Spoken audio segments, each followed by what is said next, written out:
Un peu. Mais c'est vrai que je suis un tout petit peu plus vieux que lui. Je voudrais le faire remarquer, je ne sais pas si ça se voit. Ah. Bernard, sois le bienvenu. Est-ce que l'heure, cependant, n'est pas à la désillusion quand on peut rappeler toutes les photos où vous avez pétitionné et l'un et l'autre, vous avez été sur le perron de l'Élysée à convaincre des présidents de la République successifs de vous engager en Yougoslavie, sur d'autres théâtres de guerre, et en réalité, le plus grand pays de la Terre, qui aujourd'hui ramène la guerre jusqu'en Europe? Il n'y a pas de solution miracle. Le devoir d'ingérence, c'est pas une formule magique qui marche à tous les coups. Non. C'est comme tu l'as très bien dit, un mouvement constant, un effort continu. Ça marche parfois, et puis ça marche pas, et puis il faut continuer. Mais s'il n'y avait pas ce devoir d'ingérence reconnu comme tel par le droit international, il n'y aurait rien. C'est-à-dire que les Ukrainiens seraient abandonnés à la... Il y aurait la boucherie. persistance de Bernard à essayer de l'affirmer. Mais c'est vrai que tout ça est assez décevant. Mais attendons un peu, nous sommes jeunes. Enfin, en tout cas. Bernard Kouchner, J'ai compris que je devais m'en aller. Merci d'avoir été notre invité. Au revoir, Bernard. Merci beaucoup. Pendant ce temps, Vladimir Poutine qui continue à marteler son point de vue. C'était le forum de Saint-Pétersbourg tout à l'heure. Vladimir Poutine qui disait l'Occident, non seulement la Russie ne va pas céder, mais, prétend-il, c'est l'Europe qui va payer les pots cassés. Écoutez-le. On se cache derrière des déclarations et on ferme les yeux sur les besoins des citoyens.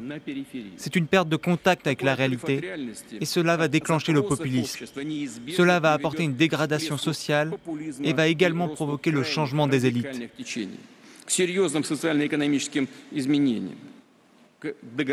Si jamais cela prenait de l'ampleur, les élites actuelles n'auraient aucune chance de survie.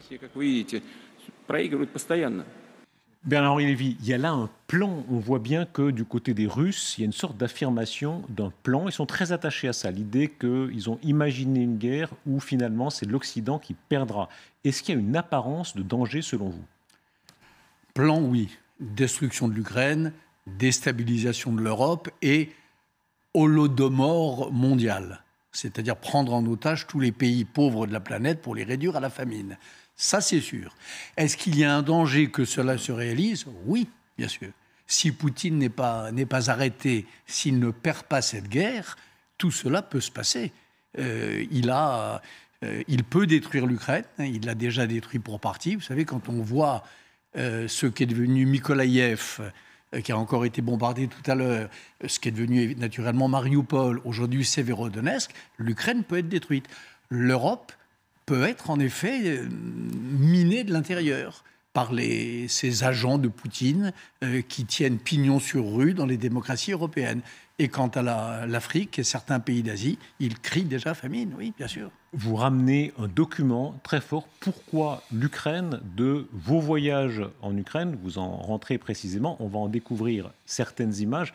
Mais avant ça, si on reste encore à Poutine, au plan de cet homme, à cette volonté, vous dites Holodomor, c'est le rappel de la grande famine qui a frappé l'Ukraine dans les années 30. Est-ce que là, il y a selon vous un plan de déstabilisation économique? De quelle manière exactement? On voit l'inflation en ce moment.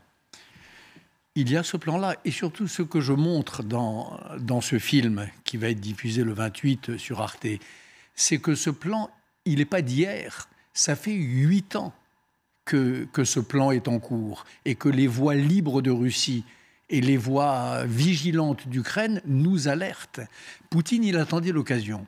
Ça, c'est je crois, une des démonstrations qu'apporte mon film. Le plan était là. Il attendait la brèche. Et la brèche, c'est probablement venu avec la chute de Kaboul en août dernier.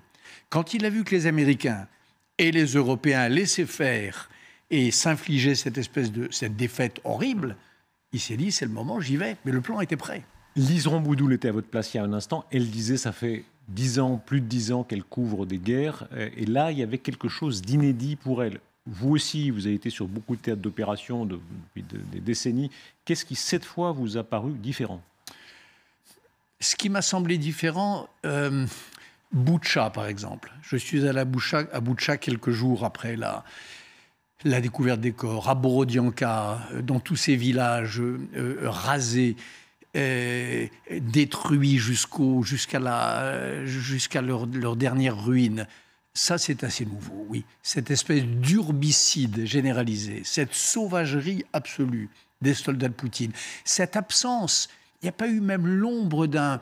Parce que j'ai vu, bien sûr, dans ma vie, des désastres. En général, le pouvoir responsable donne une raison, s'excuse, s'explique. Là, ce cynisme poutinien a quelque chose de glaçant et d'assez nouveau. Et vraiment, on ne revient pas indemne, en tout cas moi, de Boutcha, par exemple.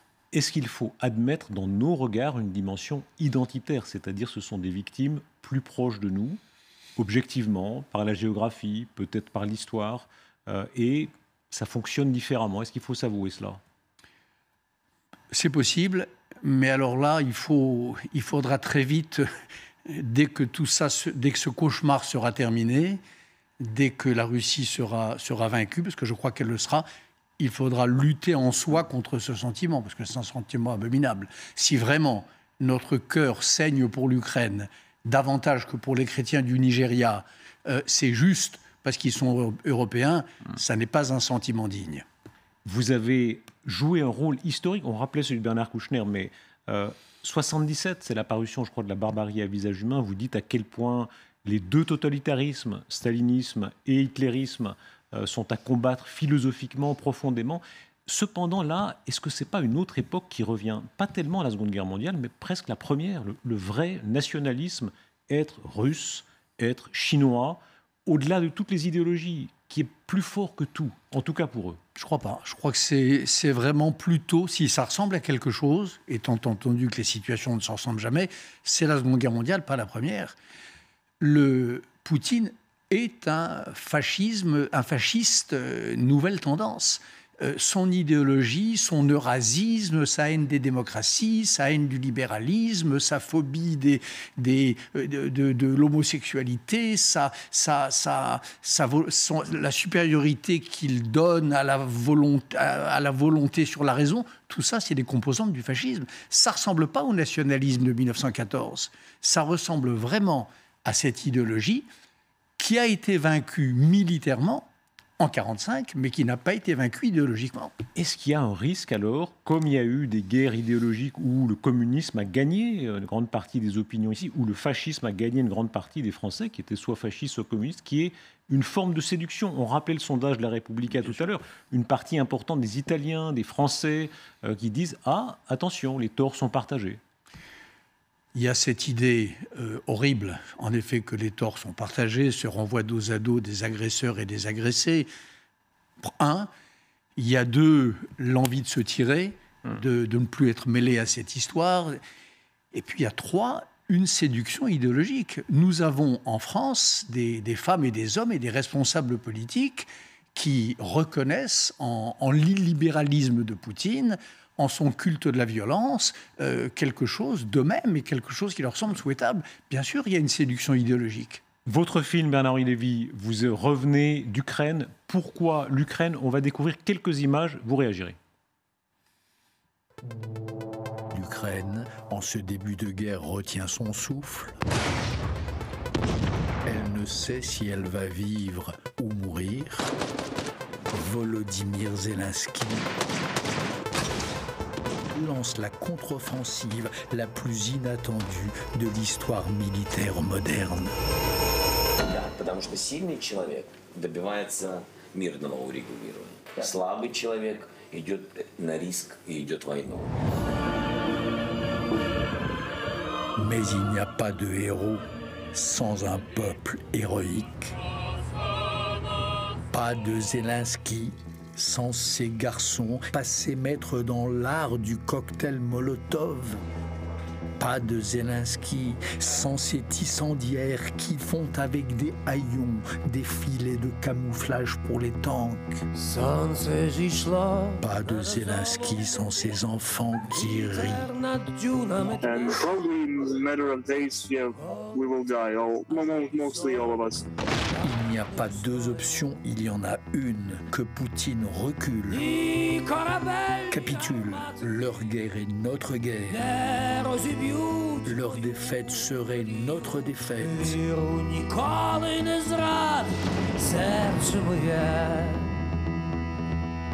L'Ukraine ne peut pas perdre, mais il faut l'aider à gagner.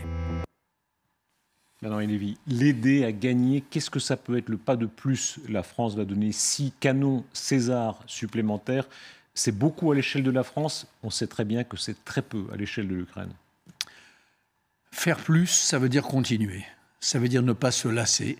Ça veut dire ne pas écouter les mauvaises sirènes du renoncement. Faire plus, ça veut dire continuer. Et j'en reviens. J'ai passé depuis les très peu de jours après la guerre avec mes camarades, Marc Roussel, Gilles Herzog et les autres. Nous avons passé notre temps en aller-retour avec l'Ukraine. Nous sommes rentrés avec cette conviction, les Ukrainiens gagneront. Parce que c'est un peuple héroïque, un peuple en armes. C'est les soldats de l'an 2 de la Révolution française. Parce qu'ils ont à leur tête un personnage ahurissant, qui est le président Zelensky. Mais simplement, ils ne peuvent pas gagner seuls. Face à cette machine de guerre, face à ces déluges de bombes, face à ces pluies de bombes au phosphore qui tombent sur leur ville, si on ne les aide pas à gagner, en effet, ça sera très difficile. Est-ce que c'est une guerre qui devient en grande partie américaine? On va voir un extrait tout à fait saisissant d'un échange que vous avez avec Zelensky au moment de son élection. Aujourd'hui, le président Zelensky, on le sent très tourné vers les États-Unis. Aujourd'hui, il a reçu Boris Johnson et il y a une alchimie qui, à bien des égards, est plus forte qu'avec les Européens, Français, Italiens, Allemands. Est-ce qu'il y a un risque ou une chance, du point de vue ukrainien, que, au fond, les anglo-saxons s'engagent et que ça devienne une guerre anglo-saxonne? Écoutez, je ne vois pas en quoi ce serait un risque. Tout ce qui est bon pour les Ukrainiens, tout ce qui permet d'arrêter cette guerre, tout ce qui permet de stopper la machine de guerre poutinienne est bon. Que les anglo-saxons soient plus engagés que les Européens continentaux, moi, ça ne me gêne pas en soi. D'autant que je ne suis pas sûr que vous ayez raison. Je crois que cette alchimie dont vous parlez, il me semble, pour autant que je sache, et en effet, je connais Zelensky depuis avant son élection, ça existe aussi avec Macron. Je crois qu'entre le président français et le président ukrainien, je vous écoutais tout à l'heure commenter les images lorsqu'il lui parle au creux de l'oreille. Il y a aussi cette sympathie. Je vous rappelle que le président français a été le premier, au lendemain de son élection, en 2019, à le recevoir. Et pour autant que je sache, le courant de sympathie est passé immédiatement entre ces deux jeunes hommes modernes et assez fraternels. Qu'est-ce qui s'est passé alors entre eux? Vous avez suivi les hauts, les bas, les moments où la France a essayé de faire un lien plus fort avec Poutine, ça n'a pas donné pour l'instant grand-chose. Où est-ce qu'on en est dans cette relation avec ces hauts et ces bas? La relation avec Zelensky? Oui. Écoutez, je ne sais pas, mais mon sentiment, c'est qu'elle est bonne. Et j'ai la conviction que dans ces fameuses conversations avec Poutine et Macron, rien n'a été dit par le président français qui n'ait été concerté avec le président Zelensky. Je crois que moi, je ne suis pas le porte-parole de personne, mais je sais que avant chacune de ces conversations et après, le vrai lien, il était avec l'Ukraine. Voilà, ça, je suis convaincu de cela. Après, moi, je suis de ceux qui pensent qu'il n'y a rien à négocier aujourd'hui avec Poutine. Rien. Il n'y a pas de négociation, il n'y a pas de porte de sortie, il n'y a pas à lui sauver la face. Je crois que tout cela est vain et contre-productif. Ça, c'est mon point de vue. Là-dessus, je peux ne pas être d'accord, en effet, avec la politique française dans certains cas. Il n'y a rien à négocier pour le moment. Tant qu'il noiera les villes d'Ukraine sous les déluges de bombes, tant qu'il bombardera les maternités, tant que ces soldats seront autorisés à violer, à pratiquer le viol de masse, il n'y a rien à négocier. Est-ce qu'il faut aboyer plus fort? On a beaucoup dit que dans le cas de l'adhésion demandée de la Suède et de la Finlande à l'Union européenne notamment, Vladimir Poutine menaçait beaucoup avant, et une fois que ça a l'air de se faire, il en prend acte. Mais bien sûr, il y a eu un seul langage que comprennent les hommes comme Poutine. Alors ils mettent parfois du temps à le comprendre, bien sûr. C'est le langage de la force. C'est pas le langage de la faiblesse, c'est pas le langage de l'accommodement. Et d'ailleurs, c'est ça qui était formidable hier dans ce voyage des 4 chefs d'État ou de gouvernement. Ce qui était magnifique, c'est que c'était un anti-Munich, Munich 1938. Hein, on fait le voyage pour dire allez-y, servez-vous.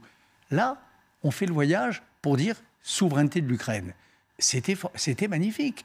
Et je me permets de vous signaler que dans les extraits, en tout cas que je viens de voir, du discours de Poutine à Saint-Pétersbourg, je ne le trouvais pas si agressif que cela. Je trouve qu'il en avait un peu rabattu, parce qu'il entend le langage de la force, quelle qu'elle soit, la force.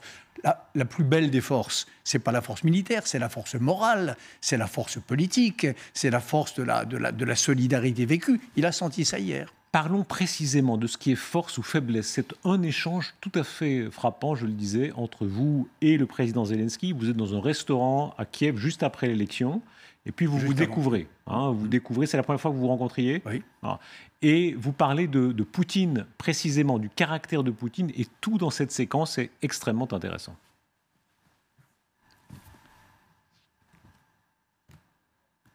And you think you will be strong enough to confront the other Vladimir? Ну, в разговоре. The little Vladimir? Putin? So you gave answer, he's little. I think I think I will. Yes, I think also. Да, потому что сильный человек добивается мирного урегулирования. Слабый человек идет на риск и идет войной. C'est très frappant de voir ce qu'il dit de Poutine à l'époque. Il dit c'est une forme de faiblesse qu'il a. Oui. Il dit deux choses qui sont incroyablement prémonitoires, en effet. Un, c'est qu'il est faible, et deux, qu'il saura l'affronter. Voilà. Cet homme, ce comédien que tout le monde prenait pour un populiste, voire pour un clown, je lui pose en effet la question que tout le monde se pose à l'époque, mais qu'est-ce qui se passera quand vous aurez, si vous gagnez, et je savais qu'il gagnerait, enfin j'imaginais, quand vous aurez votre premier rendez-vous avec Poutine, est-ce que vous saurez faire? Et il me dit tranquillement oui.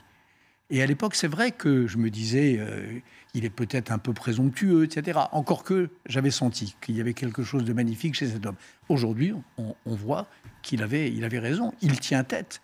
Est-ce que l'entrée en guerre de la Russie est une forme de faiblesse? Beaucoup d'empires se battent avec d'autres armes, l'arme économique. On pensait que la Russie allait se battre avec ses armes à elle, qui sont l'économie, la matière première. Ils ont des réserves de pétrole et de gaz inouïes. Et là, ils ont recours à la force brute, ancienne, 14 ou 40 ou 39, oui, comme vous voudrez. L'idéologie, c'est les années 30, et le type de guerre, c'est 1914, bien sûr. Tout ça est d'un archaïsme monstrueux, d'un archaïsme sauvage, mais d'un archaïsme quand même. Et ça n'est pas une preuve de faiblesse. L'impérialisme intelligent aujourd'hui qu'il faut combattre, c'est l'impérialisme chinois, à travers les routes de la soie. Même Erdogan est plus fin que Poutine, avec la manière qu'il a d'essayer de ressusciter son ancien empire ottoman. Poutine est juste une brute, un mauvais joueur d'échecs. Et quand on ne joue que la carte de la force, Darius Rochebin, il se passe une chose. Quand on joue la carte de la force pure, en général, on perd. Quand on a en face de soi, et ça, c'est une des grandes leçons pour moi de ces 3 derniers mois et de ces allers-retours en Ukraine. Quand on a en face de soi des femmes et des hommes qui savent pourquoi ils se battent, qui ont l'impression de porter des vraies valeurs, bah pardon, mais l'avantage, il va au second. Est-ce que vous avez retrouvé chez les Ukrainiens une fibre combattante? Dieu sait si, jusque dans l'anecdote, moi je me rappelle très bien quand on s'est passé de mode maintenant, on diffusait toujours les images où vous faites entarter. Et je me rappelle à l'époque, Bernard-Henri Lévy, c'est pas l'intellectuel, moi je ferai entarter, vous lancez le point tout de suite, hein, vous avez envie d'en découdre. Et ça en dit beaucoup de vous. Vous avez toujours eu une conception de la force où vous dites oui, quand on est dans son droit, il faut se battre. Oui.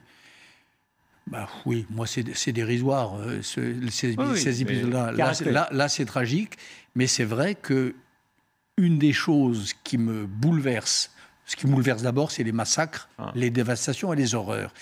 Mais je suis aussi bouleversé par la vaillance de ces femmes et de ces hommes. Est-ce que l'Europe, là, redécouvre qu'elle doit davantage s'armer et se réarmer? Le président de la République l'a rappelé au salon, quand il était question de l'armement il y a quelques jours, on s'est désarmé. L'Europe, elle découvre d'abord que ses propres valeurs, les grandes valeurs européennes, elles sont là. Et quelqu'un comme Zelensky, ça je crois que je le dis aussi dans le film, quelqu'un comme Zelensky, il incarne les valeurs, je ne sais pas, de la chevalerie européenne telle qu'elle nous a nourris, nous tous. Ça, c'est la première chose. La deuxième, c'est que ce qui se passe en Ukraine doit être une leçon pour tout le monde. Je lisais tout à l'heure que ce matin, l'espace, les eaux territoriales danoises ont été violées à 2 reprises par des navires russes. La menace est là. Si on n'arrête pas Poutine en Ukraine, le projet eurasien ira plus loin et continuera. Alors, est-ce que ce sera les pays baltes, la Pologne? Je ne sais pas. Donc, bien sûr qu'il faut s'armer. Bien sûr qu'il faut faire l'Europe de la défense. Bien sûr qu'il faut arrêter avec le pacifisme naïf et niais de ceux qui, comme nous tous, pensaient qu'on était entré dans une espèce d'âge kantien de paix perpétuelle, une sorte de dimanche de l'histoire, comme disait pour le coup un philosophe hegélien. C'est fini ça. En effet, il faut, pour faire la paix, pour garantir la paix dans notre vieux continent, malheureusement, il faut s'armer. Oui. On reparlait tout à l'heure de la mémoire du général de Gaulle. Le 17 juin, quand il part pour Londres, il met la France à la table des vainqueurs. Et puis ensuite, l'arme atomique. On voit à quel point aujourd'hui, le fait que la France soit une puissance atomique change absolument tout. Bien sûr. Alors, il y a l'autorité morale d'un pays qui change tout de même tout. Un pays qui a derrière lui un peu de la philosophie des Lumières, la Révolution française et quelques autres épisodes.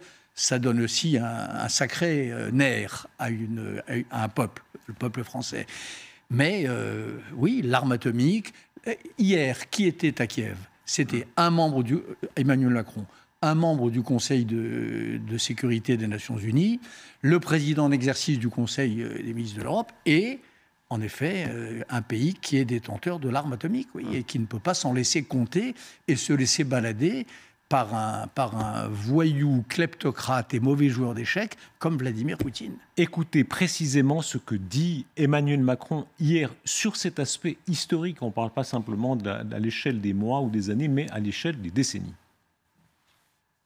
Les propos que vous avez rapportés ont parfois été déformés ou décontextualisés, mais nous sommes côte à côte aujourd'hui avec le chancelier Scholz. Il y a 100 ans, on se faisait la guerre. Des alliés ont aidé la France à gagner. La France a fait une faute historique. Elle a perdu la paix parce qu'elle a voulu humilier l'Allemagne. La question de l'humiliation, je l'ai toujours placée dans un contexte à venir, pas dans le contexte actuel. Aujourd'hui, la Russie fait la guerre à l'Ukraine. Comment voulez-vous que j'ai expliqué à un Ukrainien ou une Ukrainienne, il ne faut pas humilier la Russie? La Russie, le peuple russe, pas ses dirigeants. Ça n'est pas le moment, c'est pas ça que j'ai dit. J'ai dit aujourd'hui, il faut gagner cette guerre. La France est clairement en soutien de l'Ukraine pour qu'elle l'emporte, qu'elle préserve sa souveraineté et son intégrité territoriale. Mais à la fin de cette guerre, conformément à l'esprit que depuis le début poursuit le président Zelensky, il ne faudra pas faire les fautes que d'autres ont fait par le passé.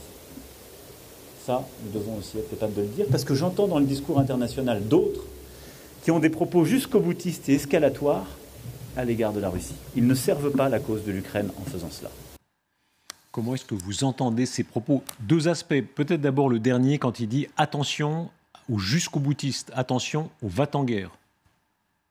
Je ne sais pas à quoi le président fait allusion, là, à qui. Pour l'instant, il y a un peuple qui lutte pour sa survie, qui lutte pour ne pas être rayé de la carte et qui lutte pour sauver ses enfants. C'est l'Ukraine. Et il faut l'aider à mener cette bataille. Voilà. Je vois pas d'autre jusqu'au boutisme que celui de ces femmes et de ces hommes qui veulent aller jusqu'au bout de la vie et jusqu'au bout de foutre dehors les Russes de leur pays. Voilà. Après, je trouve cette mise au point extrêmement salutaire, en effet. Que la question de l'humiliation, c'est pour demain et pas pour aujourd'hui, il a bien fait de le dire. Parce qu'aujourd'hui, il y a un peuple humilié, c'est l'Ukraine. Il y a un peuple martyrisé, c'est l'Ukraine. Et il y a un peuple qui est un chef d'État. Et un peuple, parce que je sache, Poutine ne bénéficie toujours, c'est en tout cas ce qui nous est dit, ce qui nous est rapporté, d'un soutien de sa population. Donc un peuple qui commet des crimes sans précédent depuis la Seconde Guerre mondiale en Europe, c'est la Russie. Écoutez la réponse de Volodymyr Zelensky aux propos d'Emmanuel Macron. Nous avons toujours eu un dialogue ouvert et une relation transparente et franche avec le président Macron. Nous avons évoqué la question, nous avons laissé cela derrière nous et tourné la page. Qu'est-ce qui s'est passé là? Est-ce qu'il y a une forme de réconciliation? Je vous ai dit, je ne crois pas qu'il y ait jamais eu brouille, encore une fois. Je suis convaincu que depuis 3 mois, la France a été du côté de l'Ukraine. Voilà, ça c'est clair. On est probablement le pays européen qui a dû livrer le plus d'armes de longue portée et d'armes lourdes, me semble-t-il. Il faudrait poser la question à Didier François, qui sait ça mieux que personne, sur votre plateau. Mais non, il n'y a pas eu de brouille. Il y a eu un malentendu sur cette histoire d'humilier la Russie. En effet, aujourd'hui, ce n'est pas ça la question. Ce sera peut-être un jour la question, on verra bien. Le peuple russe, bien sûr qu'il ne faut pas humilier un peuple, et même s'il est vaincu. Mais aujourd'hui, il y a une complicité criminelle dans les actes criminels de Poutine, vis-à-vis desquels il faut être, me semble-t-il, impitoyable. Réagissez, Bernard Olivier, à ce que dit la Russie ce soir. Après la visite d'Emmanuel Macron à Kiev, on l'a entendu, ce que dit Vladimir Poutine sur nous, de toute façon, ce n'est pas notre problème, l'inflation va miner peu à peu l'Occident. Et il y a ces propos très violents de Dimitri Medvedev, c'est l'ancien président de la Russie. Il joue un rôle très important dans le dispositif du pouvoir aujourd'hui en Russie.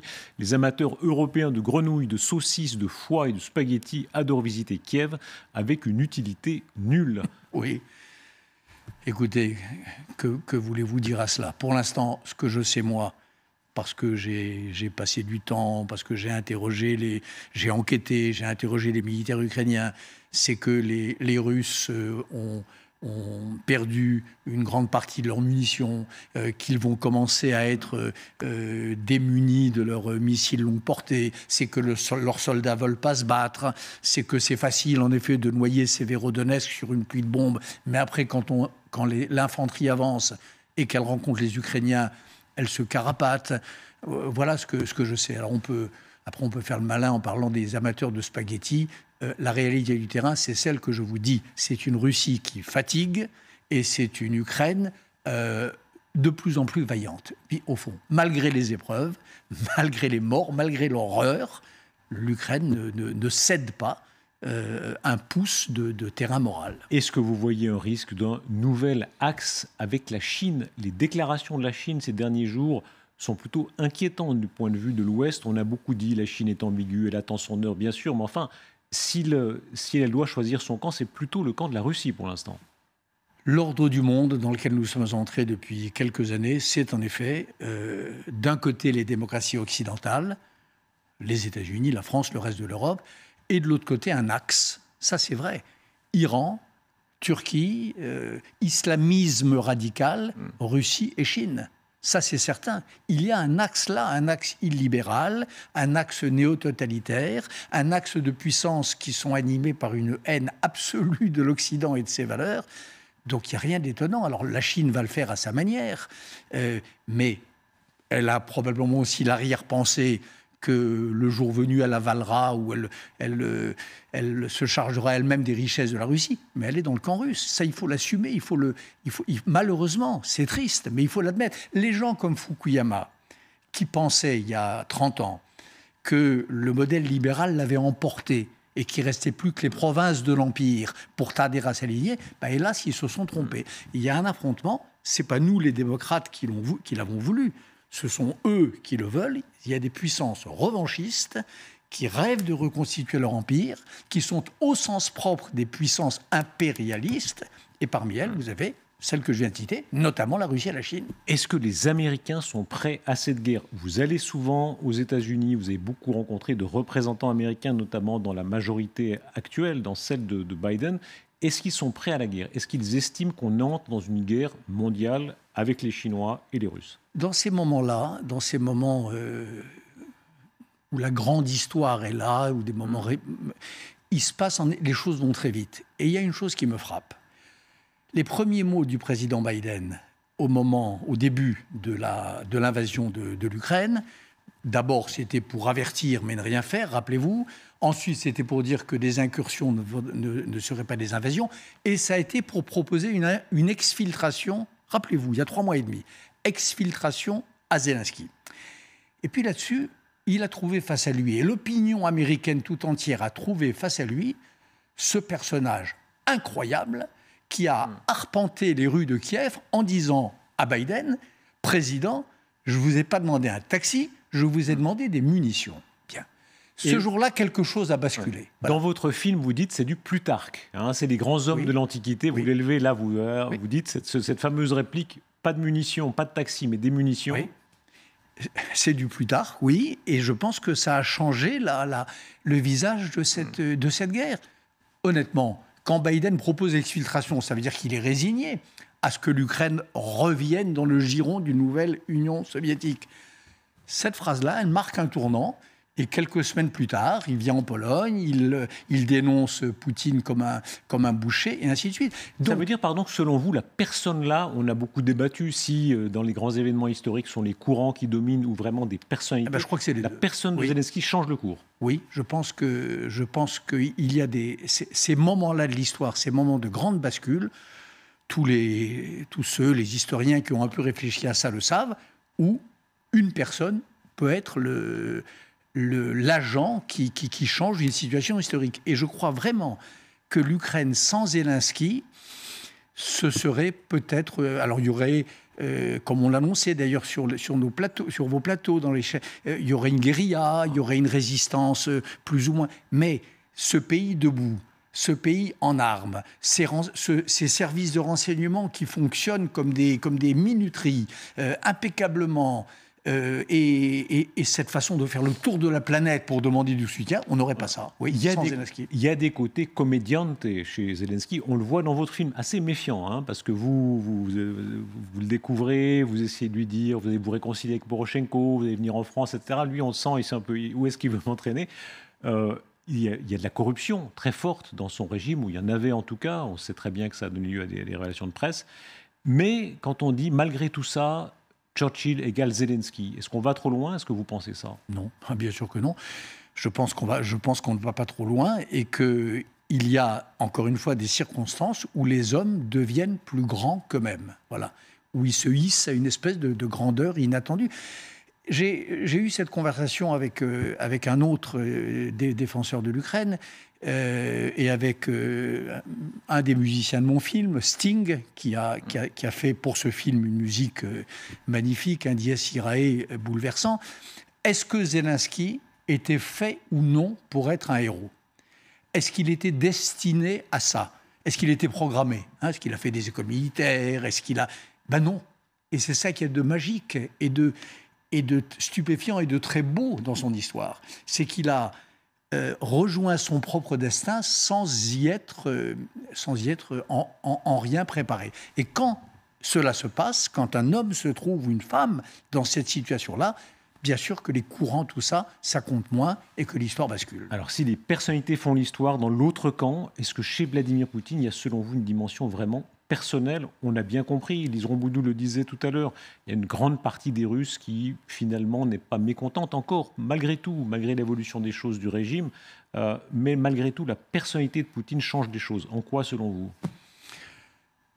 Je ne sais pas, moi je suis interdit de séjour en Russie et ma tête a été mise à prix par on montre ça dans le film, des soi-disant groupes de patriotes russes. Donc j'ai pas d'informations de première main. Il y a plusieurs mises à prix de la tête de Bernard-Henri Lévy, ça a été en territoire ukrainien. Par qui? Par un soi-disant groupe de patriotes russes, dont je pense moi qu'ils sont des ennemis de la Russie, qu'ils déshonorent la Russie et qu'ils humilient la Russie. Quel était le prix qu'on mettait sur votre tête? Pas cher. Surtout avec les sanctions et la dévaluation du rouble, honnêtement, ma tête valait pas cher. Donc, comment vous l'avez, pardon, parenthèse, parce que c'est pas tous les jours que ça arrive, même si c'est pas cher, ça arrive pas à tout le monde d'avoir sa tête mise à prix. Comment je l'ai pris? Honnêtement, sans émotion particulière, réellement. Sans émotion particulière, et je vous en parle d'ailleurs sans émotion particulière non plus. Mais la personnalité de Poutine, évidemment, qu'elle change tout.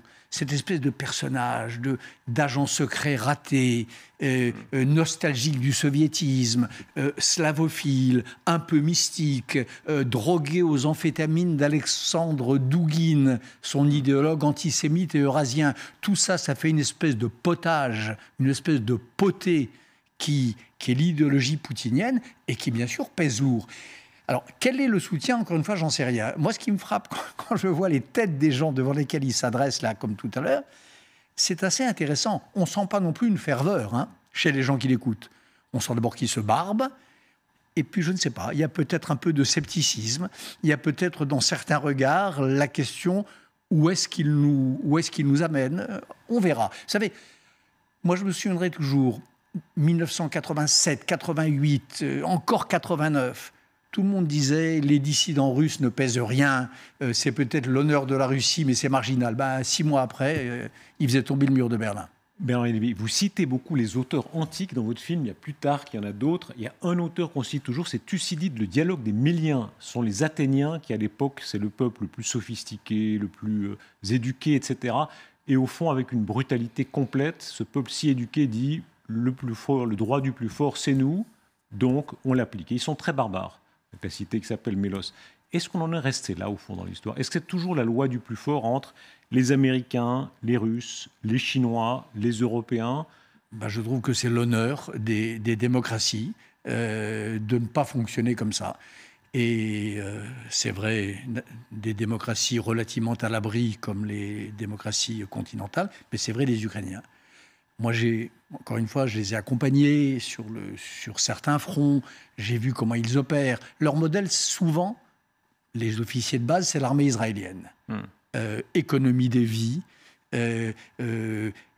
éviter au maximum ce qu'on appelle horriblement les dégâts collatéraux sur les populations civiles, une espèce de sagesse de la guerre, chose oxymore horrible, mais quand même. Eux, ils ne sont pas ramenés à cette sauvagerie éternelle, en effet, des cités antiques qui décident l'extermination. Je ne crois pas. Ils font la guerre sans l'aimer, comme je l'ai dit souvent, et avec cette espèce de mesure qui fait la noblesse des démocraties. Bernard-Henri Lévy, merci beaucoup d'avoir été notre invité. Votre film, donc, Pourquoi l'Ukraine? Merci à vous. On revient dans quelques minutes. L'actualité en Ukraine, de nouvelles images du front.